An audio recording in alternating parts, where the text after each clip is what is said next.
فرمائیے. جی سوئٹزرلینڈ سے غیرمدی دوست کا بھجوایا ہوا دوسرا سوال یہ ہے. وہ کہتے ہیں کہ جماعت احمدیہ یہ یقین رکھتی ہے کہ نبوت کا فیضان بند نہیں ہوا. جس طرح حضرت صلی اللہ علیہ وسلم نے عیسیٰ ابن مریم کے آنے کی پیشگوئی فرمائی تھی، کیا اسی طرح حضرت مرزا صاحب نے بھی کسی آنے والے کے متعلق پیشگوئی فرمائی ہے، یا یہ کہ یہ فیضان صرف ان کی حد تک محدود تھا؟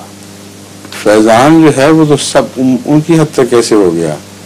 رسول کوئی فیضان بند نہیں ہوا، جس کا مطلب یہ ہے کہ آپ سے پہلے بھی یہ فیضان جاری تھا، آپ کے بعد بھی جاری ہو رہا، اور آپ کی وساطت سے جو فیضان نکلا ہے وہ محمد رسول اللہ کا فیضان ہے، کسی اور کا نہیں، اور ہمیشہ جاری رہے گا. فیضان کا مطلب صرف نبی بنانا نہیں ہے، فیضان سے مراد ہے نبوت کے تمام مسالے جن سے انسان کو کسی رنگ میں کوئی فائدہ پہنچتا ہو، خواہ حقوق العباد میں ہو یا حقوق اللہ میں ہو. تو اغراض نبوت فیضان ہے، اور جب اغراض نبوت میں میل آ جاتی ہے اور امت جو ہے وہ اغراض نبوت کے حقوق لطائف اور باریکیوں کے ساتھ ادا نہیں کر سکتی، بلکہ ظاہری طور پر بھی ان کو چھوڑ بیٹھتی ہے. یہ سلسلہ جب شروع ہوتا ہے تو پھر تجدید کی ضرورت پڑتی ہے، اور ہر صدی کے سر پہ ایک مجدد ہے جو ان کو پھر دوبارہ زندہ کرتا ہے، صاف ستھرا کرتا ہے، ان کے اندر جو غلط مسالک میل آ گئی تھی ان کو صاف کرتا رہتا ہے. لیکن اگر ہر صدی کا موڑ امت کو پہلے حال سے نیچے اترا ہوا دیکھے تو معلوم یہ ہوگا کہ ان کوششوں کے نتیجے میں زندگی تو ملی، لیکن وہ پہلی رفتیں بین ہی اسی طرح قائم نہیں رہ سکیں. اور یہ جو استنباط ہے یہ قطعی طور پر آن حضرت صلی اللہ علیہ وسلم کے اپنے اشارات نہیں بلکہ واضح پیشگوئیوں پر منحصر ہے. یہ اس کا انحصار استنباط کا رسول اللہ صلی اللہ علیہ وسلم کی پیشگوئیوں پر ہے. آپ فرماتے ہیں میرے بعد پھر پہلی صدی، پھر دوسری، پھر تیسری نسل آئے گی، اور پھر روشنی کم ہوتے ہوتے اندھیری راتوں میں داخل ہو جائیں گے. پھر اندھیری راتوں میں کیا ہوتا ہے؟ سورج براہ راست تو نہیں چمکتا، لیکن چاند کے ذریعے چمکتا ہے. پھر ستارے کام آتے ہیں. پھر وہ مضمون آ جاتا ہے کہ اصحابی کا نجوم بعیہم مقتدیتم اہتدیتم، میرے صحابہ تو ستاروں کی طرح ہیں، جب میں نہیں ہوں گا تو پھر جس سے بھی تم وابستہ رہو گے اس کی روشنی تمہیں فائدہ پہنچائے گی. تو پھر یہ لوگ احادیث جو صحابہ کے ذریعے پہنچی، یہ سنت جو صحابہ کے ذریعے پہنچی، یا ان کا فیض جو آگے نسلوں میں جاری تھا، اس سے استفادہ کر کے روشنی پاتے رہے، یا مجدد بن کے چاند نکلتا رہا. اور پہلی 3 راتوں کا چاند اگرچہ قریب تر ہے لیکن روشنی زیادہ نہیں دیتا، بعد میں پھر بڑھتی چلی جاتی ہے. یہ تمثیلات ہیں جو بین ہی پوری نہیں ہوا کرتی ہیں. میں سمجھانے کی خاطر مضمون کو یہ بیان کیا جاتا ہے، ورنہ یہ تو نہیں کہ کوئی رسول اللہ صلی اللہ علیہ وسلم اس طرف ہے ادھر سے روشنی پڑ رہی ہے ادھر. یہ میکینیکل نہیں ہے، یہ ذوقی انداز بیان ہے، اور قرآن کریم ایسے بیانات کو اختیار فرماتا ہے. تو یہ جو طریقہ کار ہے، اس طرح یہ بات ثابت ہو جاتی ہے کہ فیض سورج ہی کا ہے، اور اسی فیض سے سب روشنی پاتے ہیں. ستاروں کا فیض بظاہر سورج سے الگ ہوتا ہے، مگر جب رسول اللہ صلی اللہ علیہ وسلم نے اصحابی کا نجوم فرما دیا تو فرمایا جتنے بھی ستارے تم دیکھو وہ روشنی کے، وہ میرے ہی ستارے ہیں، مجھ سے فیض یافتہ ہیں. تو تمام فیض رسول اللہ صلی اللہ علیہ وسلم کا ہے. مجھے تو کبھی اس کنفیوژن کی سمجھ کوئی نہیں آئی کہ کیوں الگ الگ کیا جاتا ہے، اور کیوں الگ مناظر بنا کر کہ اچھا مسیح موت کے اوپر آ کر اب فیض ختم ہو گیا. فیض کیسے ختم ہو سکتا ہے؟ وہ تو فیض کے جاری رہنے کا نشان بن کر آئے ہیں، اور یہ علامت بن کے آئے ہیں کہ جب فیض کی بہت زیادہ ضرورت درپیش تھی، جب عام مجددین کام نہیں آ سکتے تھے، تو محمد رسول اللہ صلی اللہ علیہ وسلم کے فیض نے ایک